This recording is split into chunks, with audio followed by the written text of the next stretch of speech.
Hello guys, आप सभी को स्वागत है आपके अपने यूट्यूब चैनल इजी कॉमर्स ज्ञान।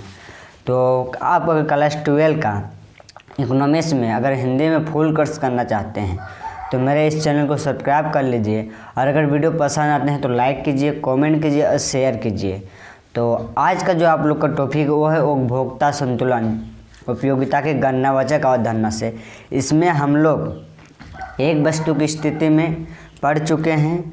दो वस्तु की स्थिति में आपका दो केस हैं। एक तो है कि दोनों वस्तु की कीमत एक समान हो, ये भी पढ़ चुके हैं। आज जो पढ़ेंगे वो पढ़ेंगे कि दोनों वस्तु की कीमत जब अलग अलग हो तब उपभोक्ता संतुलन के क्या शर्तें होते हैं। एक उपभोक्ता कहाँ पर संतुलन में होता है जब दोनों वस्तु की कीमत अलग अलग हो।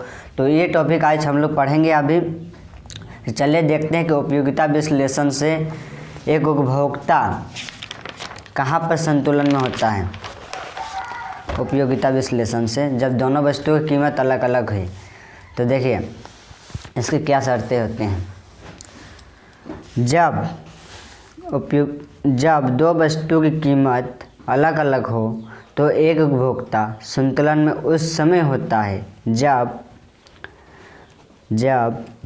MUX upon PX equal to MUY upon PY equal to MU of money. यानी इसको कहते हैं हम लोग मुद्रा की समान उपयोगिता। क्या कहते हैं? मुद्रा की समान उपयोगिता।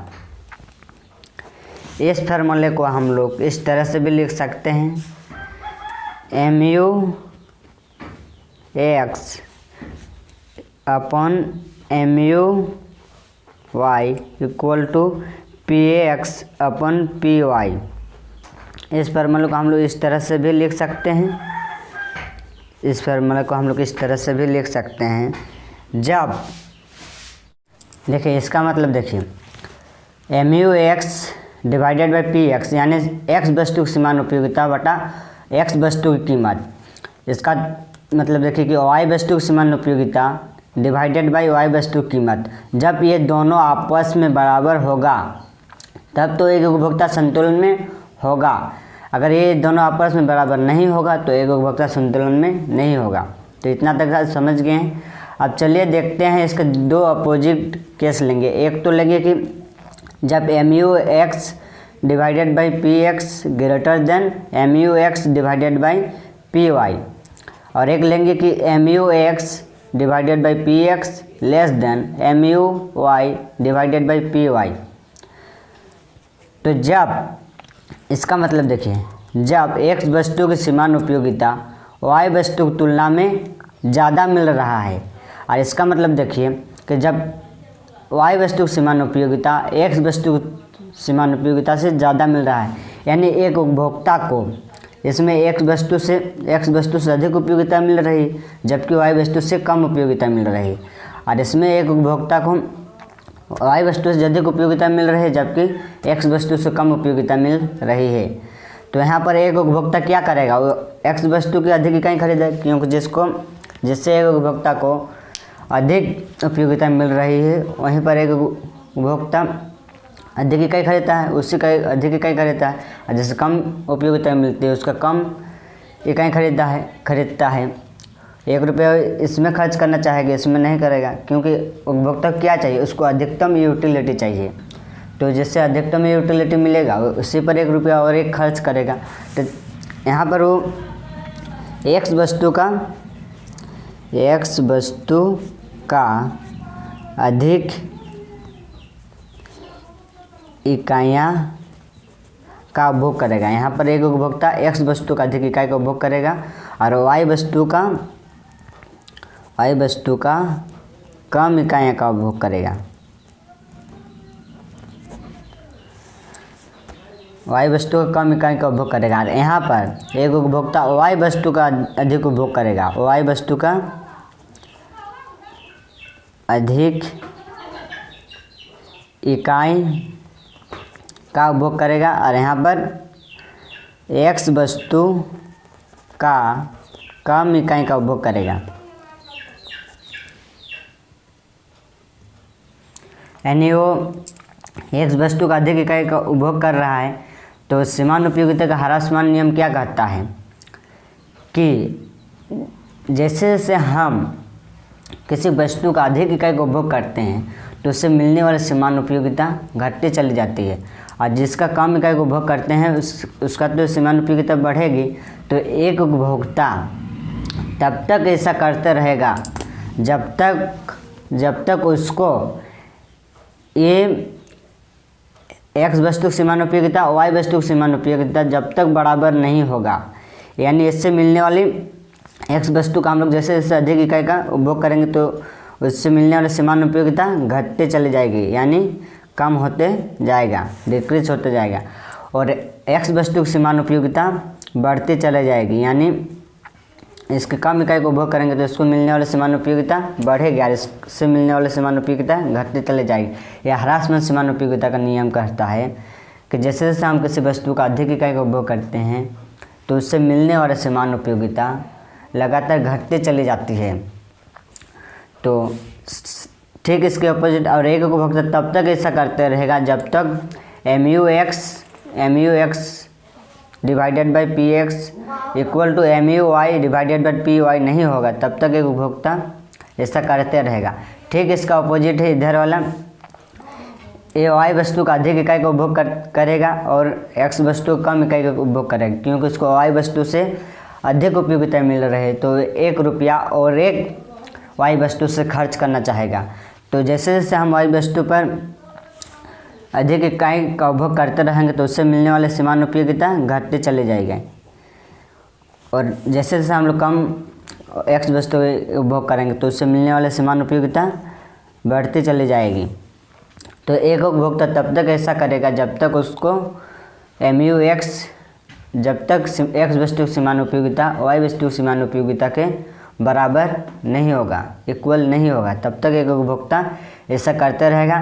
तो इसको एक न्यूमेरिकल क्वेश्चन से समझते हैं। तो क्वेश्चन को देखिए, अंत तक देखिए, ऐसा आप लोग को एग्जाम में क्वेश्चन आता है इस टॉपिक से। तो देखिए आपको अभी क्वेश्चन से पूरा समझ में आएगा।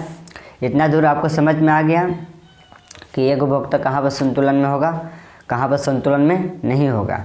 तो चलिए देखते हैं क्वेश्चन से। देखिए, एक उपभोक्ता 2 वस्तु केले तथा सेब का उपभोग करता है। तो मान लीजिए, तो लिखिए, माना कि केले बराबर x जबकि सेब बराबर y, यानी केला को x माने हैं और सेब को y माने हैं। तो चलिए देखा आगे क्या कहता है। जिनकी कीमत 4 रुपया और 5 रुपया प्रति इकाई है, यानी केला को क्या माने है x, यानी x की कीमत कितना है px कितना है 4 रुपया और py आपका हो गया 5 रुपया, py आपका हो गया 5 रुपया। अब क्या कहता है, यदि उपभोक्ता दोनों वस्तुओं का ऐसा संयोग चुनता है जिसमें केले की समान उपयोगिता 5, यानी केले को क्या माने है x, यानी mu(x) केले की समान उपयोगिता कितनी मिल रही है 5,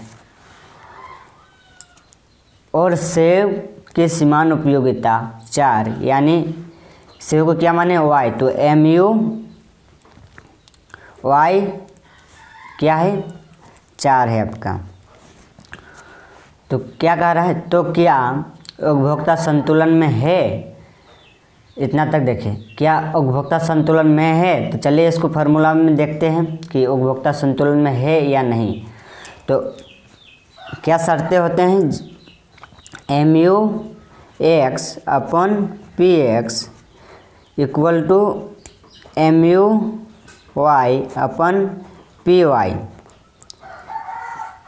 फार्मूला में पुट कर देंगे। अगर इक्वल टू है तो उपभोक्ता संतुलन में है, अगर नहीं है तो उपभोक्ता संतुलन में नहीं है।